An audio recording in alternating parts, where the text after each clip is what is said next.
AP వక్ఫ్ board chairman Abdul Aziz ని పుదుచ్చేరి ముఖ్యమంత్రి రంగస్వామి కలిశారు. ఈ సందర్భంగా ఏపీలో వక్ఫ్ బోర్డ్ ఆస్తులపై ఆయన చర్చించారు. వక్ఫ్ బోర్డ్ చైర్మన్ గా అబ్దుల్ అజీజ్ ఎంపిక కావడంపై పుదుచ్చేరి ముఖ్యమంత్రి రంగస్వామి హర్షం వ్యక్తం చేశారు. రంగస్వామి అజీజ్ తో ఉన్న అనుబంధాన్ని ఆయన ఒకసారి గుర్తు చేసుకున్నారు. ఇరువురి మధ్య పలు అంశాలపై చర్చకు వచ్చింది.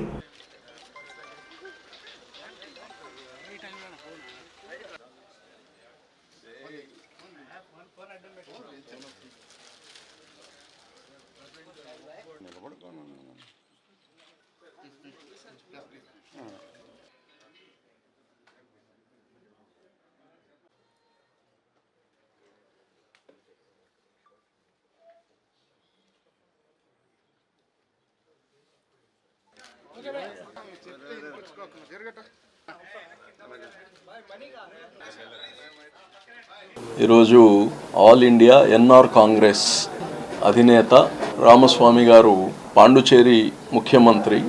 వారు 5 సార్లు పాండుచేరికి ముఖ్యమంత్రి. మా కజిన్ రఫీ గారు ఆయనతో చాలా సన్నిహితంగా ఉండడం, అదేవిధంగా గతంలో కానీ అనేక సార్లు మాకు పరిచయం ఉండడం, తను యానాంకి వెళ్తూ నాకు ఈ యొక్క వక్ఫ్ బోర్డ్ చైర్మన్ రావడం తెలుసుకొని ఆయన నన్ను గ్రీట్ చేయడానికి వచ్చారు.